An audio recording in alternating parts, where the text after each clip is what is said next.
War clouds gather not only over the skies of the Middle East, but over the world economy as well. So here is the hard truth we must face. Escalation is not an accident.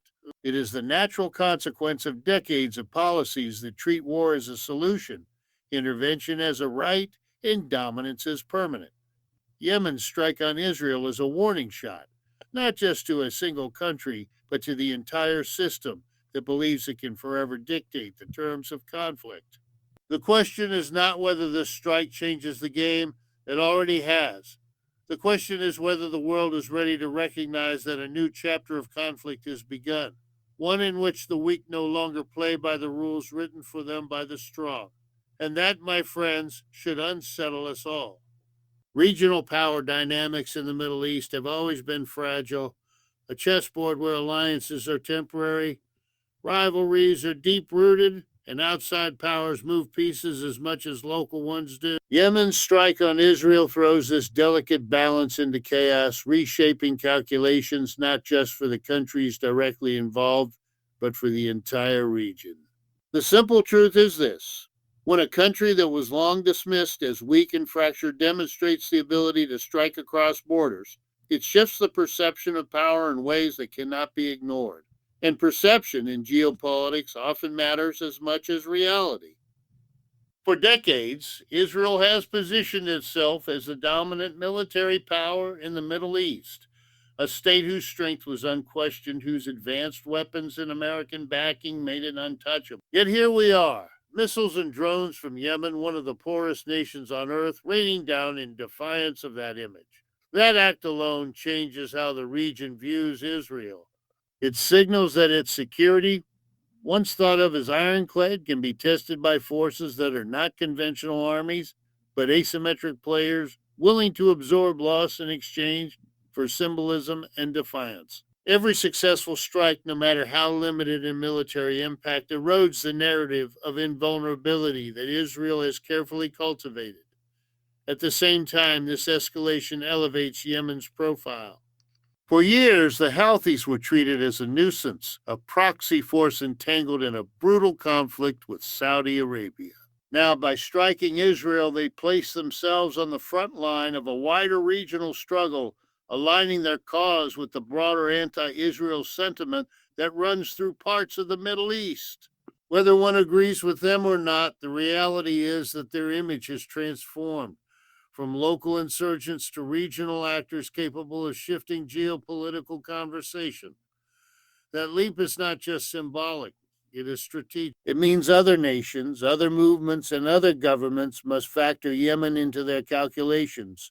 Iran's position becomes even more significant in this context. Accused for years of arming and advising the Houthis, Tehran can now observe its influence manifest in a way that extends far beyond Yemen's borders. Without firing a shot directly, Iran demonstrates that its reach extends across the region, that it can pressure Israel indirectly, and that it can stretch U.S. military commitments even thinner. The message is subtle but powerful. If even Yemen can reach Israel, what might happen if the broader network of Iranian allies were to act simultaneously? This is how balance shifts through demonstration, through ripple effects that alter the psychology of power. For Saudi Arabia, the strike is a nightmare of complexity. Having invested years and billions of dollars into crushing the Houthis, the Saudis now face the uncomfortable truth that their adversary has not only survived but expanded its influence. Their own fragile negotiations with Israel, encouraged by Washington as part of normalization efforts, now appear more complicated. Can Saudi leaders openly embrace Israel at a moment when Yemeni missiles are making headlines? Or will they be forced to recalibrate their public stance to avoid inflaming anger within their own borders? Once again, the power balance shifts, not through treaties or summits, but through the unpredictable outcomes of conflict. And then there is the United States, watching as its regional allies wobble under pressure. Washington's traditional model of dominance depended on Israel's strength, Saudi Arabia's oil, and the threat of American intervention to keep order. Yet each of these pillars looks shakier than before. Israel's aura of invincibility is dented, Saudi Arabia's influence is constrained by public opinion, and America itself faces war fatigue and domestic division that make new commitments abroad harder to justify. In short, the credibility of U.S. guarantees in the region is being tested not in conference rooms, but on the battlefield. Cracks are beginning to show. We must understand that power in the Middle East is rarely about sheer numbers or weaponry. It is about narratives, about the perception of who is rising and who is declining, about who can shape events rather than simply react to them. Yemen's strike, whatever its immediate tactical effect, has changed that narrative. It tells the region that even the marginalized can matter, that no power is beyond reach, and that the alliances built on old assumptions may no longer be as reliable as they once were. This is why the regional power shifts matter. They are not theoretical. They shape the decisions leaders make in moments of crisis. They determine whether Saudi Arabia hesitates, whether Iran feels emboldened, whether Israel calculates restraint or retaliation, and whether the United States chooses deeper involvement or cautious withdrawal. The Middle East has entered a new phase, one in which traditional hierarchies are disrupted and new players command attention. And it all began with a strike that many would have once dismissed as impossible. Every conflict in the Middle East, no matter how localized it may appear, carries with it the potential to send shockwaves through the global economy. Yemen's strike on Israel is no exception. In fact, it is a textbook example of how regional wars ripple outward far beyond the battlefield, shaking markets, disrupting trade, and injecting volatility into a system already under immense strain. The truth is this: every missile launch does not just threaten lives, it threatens the flow of energy, the stability of shipping routes, and the confidence of investors who watch every headline with nervous anticipation. When war clouds gather in the Middle East, the entire world feels the tremor. The central driver of this economic anxiety is oil and energy. The Middle East is not just a region of conflict. Yemen sits at a crucial maritime choke point near the Bab el-Mandeb Strait, one of the world's most important shipping lanes. Nearly 10% of global seaborne oil trade passes through this narrow passage. A strike from Yemen directed at Israel may seem geographically distant from those lanes, but the signal it sends is unavoidable. Instability is spreading and shipping security is no longer guaranteed. Investors and governments alike understand this, and they price it immediately into global markets. The result: rising costs for energy, higher transportation expenses, and ultimately inflation that trickles down to ordinary consumers worldwide. Think about how fragile the global economy already is.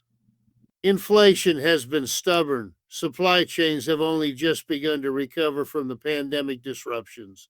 And central banks in the US and Europe are struggling to balance interest rates without sparking recessions. Into this delicate environment comes a conflict with the potential to choke energy supplies. That is why markets respond instantly to Middle Eastern tension. They know that one missile in the wrong place, one strike on the wrong tanker, one escalation too far could send oil prices soaring overnight. And when oil prices spike, everything else follows, from food to manufacturing to shipping costs. It is also important to recognize how closely financial markets are tied to perceptions of safety and stability. Investors hate uncertainty, and war is uncertainty magnified 1,000 times. When Yemen strikes Israel, it is not only the immediate damage that matters, it is the possibility that the conflict escalates, pulling in Iran, Saudi Arabia, or even U.S. forces. Each of those scenarios adds new layers of risk. The mere possibility pushes investors to shift money away from riskier assets and into so-called safe havens. Gold rises, bond yields fluctuate, and currencies like the dollar or euro feel the pressure. Ironically, the US dollar, traditionally the safe haven, can also tremble in these moments, not because it is immediately threatened, but because the costs of war and intervention weigh directly on America's already fragile economic position. The energy market is not the only channel of shock waves. Global trade as a whole suffers when war looms. Ships may reroute around dangerous waters, insurance premiums for cargo rise, and exporters hesitate to sign new contracts when routes feel insecure. Each of these disruptions adds costs, slows delivery times, and creates bottlenecks. In an interconnected world economy, those bottlenecks can quickly spread. A strike in Yemen or Israel today can lead to shortages in Europe or Asia tomorrow, as shipping companies adapt to risks and delays ripple outward. Now, here is where the hooks of reality bite hardest. The people who feel these economic aftershocks most are not the policymakers in Washington or Tel Aviv, nor the investors on Wall Street. They are the ordinary citizens across the globe. Rising fuel costs mean more expensive groceries, higher utility bills, and squeezed family budgets. Inflation that policymakers blame on a global instability is, in fact, the price ordinary people pay for wars they had no hand in starting. Yemen's strike on Israel may play out thousands of miles away, but the ripple effect lands squarely in the wallets of households everywhere. This is why the economic shockwaves matter. Wars today are not confined to the borders where they are fought. They are transmitted instantly through energy prices, trade routes, and investor confidence. The battlefield is one thing, but the marketplace is another. And in a world so tightly woven together, the second often matters just as much as the first. Yemen's action against Israel reminds us that every conflict in the Middle East is not just a political crisis, it is an economic one. And as long as war clouds gather in this region, the global economy will remain on edge, vulnerable to every strike, every escalation, and every unpredictable move in a game where the stakes could not be higher. The US dollar has long been considered untouchable, the ultimate safe haven in times of war, crisis, and global uncertainty. For decades, when chaos broke out anywhere in the world, investors ran to the dollar, trusting its strength as the backbone of the international financial system. But today, with Yemen striking Israel and war clouds gathering over the Middle East, the tremors are different. The dollar is no longer simply the sanctuary it once was. It is increasingly exposed to the very instability it claims to protect against. And this, my friends, is a profound shift with consequences far beyond finance. To understand why the dollar now trembles, we must first recognize its central role. Nearly 60% of the world's foreign exchange reserves are held in dollars. Oil, the lifeblood of the global economy, is priced overwhelmingly in dollars. International trade, loans, and investments rely on the dollar's dominance. This monopoly has given the United States enormous leverage over the world. Sanctions, financial pressure, and global influence all flow through the dollar's supremacy. But here is the problem. The very conflicts that Washington helps to ignite or sustain increasingly undermine the foundation on which the dollar rests. Every war adds cost, every intervention raises debts, and every sanction encourages nations to seek alternatives. Yemen's strike on Israel is another spark that accelerates this process. When investors look at the Middle East today, they see more than missiles and politics. They see risk to oil supplies, risk to trade routes, and risk to stability. Traditionally, those risks would drive them into the dollar. But now the dollar itself is under scrutiny. Why? Because the U.S. is not a neutral observer in this crisis, it is entangled. Supporting Israel militarily costs billions. Maintaining fleets in the Persian Gulf drains resources, and economic sanctions alienate nations that might otherwise have cooperated. The result is that confidence in the dollar is no longer absolute.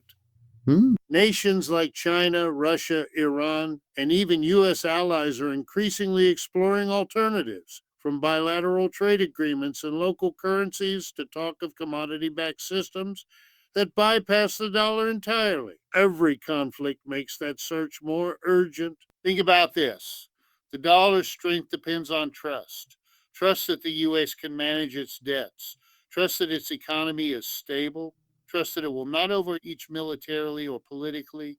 Yet the U.S. is currently carrying a debt burden of over $34 trillion. Inflation has rattled its own population, and political divisions make stable policy making harder than ever. And as long as wars continue to erupt, as long as Washington ties its financial supremacy to endless intervention abroad, the dollar will face the same fate as every empire's currency before it: decline, gradual but inevitable. The question is not whether this will happen. The question is how fast events like Yemen's strike on Israel will accelerate the fall. And if history is any guide, the tremors we feel today may soon grow into quakes. The United States now finds itself caught in a tightening bind, a dilemma that grows sharper with every new development in the Middle East. Yemen's strike on Israel is more than a military event. It is a political test of Washington's global role, its credibility with allies, and its ability to balance overwhelming commitments abroad with mounting crises at home. The U.S. dilemma can be stated plainly: intervene decisively to defend Israel and risk being dragged into another costly, unwinnable war, or restrain its involvement and risk exposing the limits of American power at a time when adversaries are watching closely. Either choice carries dangers, and both reveal the weakening hand of an empire stretched thin. For decades, Washington has relied on a simple formula: project military might, back allies unconditionally, and use the dollar's dominance to enforce compliance from friend and foe alike. That formula worked when the U.S. economy was unmatched, its domestic politics stable, and its rivals fragmented. But today, none of those conditions hold. The U.S. economy is weighed down by record debts, its political system is bitterly divided, and rising powers like China and Russia are eager to exploit American overreach. Into this context comes a new conflict, threatening to pull the U.S. deeper into a region it has been trying unsuccessfully to pivot away from for over a decade. Supporting Israel militarily, as Washington has consistently promised, would mean deploying more naval fleets, supplying billions in weapons, and possibly even preparing for direct confrontation with Iran if escalation spirals. But this path carries enormous costs. Every missile, every ship, every dollar spent abroad is money not spent at home on infrastructure, healthcare, or education. Americans are already weary of endless wars in Iraq and Afghanistan that drain trillions without delivering lasting stability. Another Middle Eastern entanglement risks igniting backlash at home as citizens question why their tax dollars and soldiers are once again being sacrificed in conflicts that seem to have no end. Yet the alternative, stepping back, limiting involvement, or pressuring Israel to act with restraint, carries its own perils. Such a move could be interpreted by allies as weakness, by adversaries as opportunity. Israel, which depends heavily on U.S. support, would see hesitation as betrayal. Saudi Arabia and other regional partners might quietly reconsider whether Washington can still guarantee their security. Meanwhile, Iran and its network of allies would interpret restraint as proof that American power is waning, encouraging them to test U.S. resolve further. This is the heart of the dilemma: intervene and bleed, or pull back and lose credibility. Either way, Washington's grip looks less secure. This moment also highlights a deeper contradiction within U.S. strategy. For years, policymakers have spoken of a pivot to Asia, a focus on China as a long-term rival, with resources and attention supposedly shifting away from the Middle East. But crises like Yemen's strike on Israel keep dragging Washington back into the very region it hoped to escape. The U.S. cannot pivot when fires in the Middle East demand constant attention, and the more resources it diverts there, the less it can concentrate on the rise of China in the Pacific, a reality not lost on Beijing, which watches carefully as Washington distraction after distraction after distraction. There is also the financial dimension of this bind. Every intervention abroad means borrowing more money to fund military operations, with national debt already spiraling and interest payments consuming a growing share of the federal budget. War spending accelerates the erosion of fiscal stability. Protests, unrest, and polarization follow. Already in the United States, public frustration with endless foreign entanglements runs deep. Another conflict in the Middle East, demanding billions of dollars and risking American lives, will ignite fresh debates over priorities. Why fund wars abroad while schools, healthcare, and infrastructure crumble at home? This tension, left unresolved, threatens to deepen political division in Washington and across the American public. In Israel, the political costs are even more immediate. Leaders face pressure to respond forcefully to Yemen's strike, but escalation risks dragging the country into yet another multi front conflict. Every strike that slips past Israel's defenses chips away at the government's promise of security, undermining public trust. Political rivals seize on these failures, deepening internal divisions. For a nation built on the principle of providing safety for its people, the perception of vulnerability is a political earthquake, and earthquakes, once they start, are difficult to contain. On a regional level, governments like Saudi Arabia, Egypt, and Jordan must calculate their own responses carefully. Their citizens watch events unfold with skepticism, anger, and fear. Aligning too closely with Israel risks backlash at home. Standing too far away risks losing American support. These leaders walk a tightrope, and every escalation makes the rope thinner. Political instability in one nation often spreads to its neighbors, creating a domino effect that no government can fully control. And then there is the long-term cost, the erosion of trust in the global system itself. Ordinary people across the world are already skeptical of leaders who promise peace but deliver conflict. You see wars breaking out again and again, each one sold as necessary, each one leaving them poorer and less secure. Trust in governments declines, trust in institutions crumbles, and the result is a world increasingly fragmented not only between nations but within them. Populations turn inward, politics becomes more extreme, and the possibility of international cooperation fades. This, too, is part of the human cost, the loss of hope in a future free from perpetual crisis. Here is a stark hook that should not be forgotten. Missiles may destroy buildings, but it is inflation, displacement, and disillusionment that destroy society. Yemen's strike on Israel is not just a regional conflict. It is a trigger for suffering that will stretch from Gaza to New York, from Sana'a to Paris. And the longer these wars continue, the heavier the human and political costs will become. Wars do not end when the last shot is fired. They linger in the trauma of families, in the instability of governments, and in the distress of societies.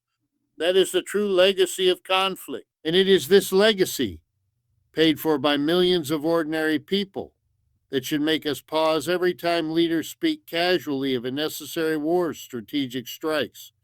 Because for the people who must live with the consequences, there is nothing casual about it.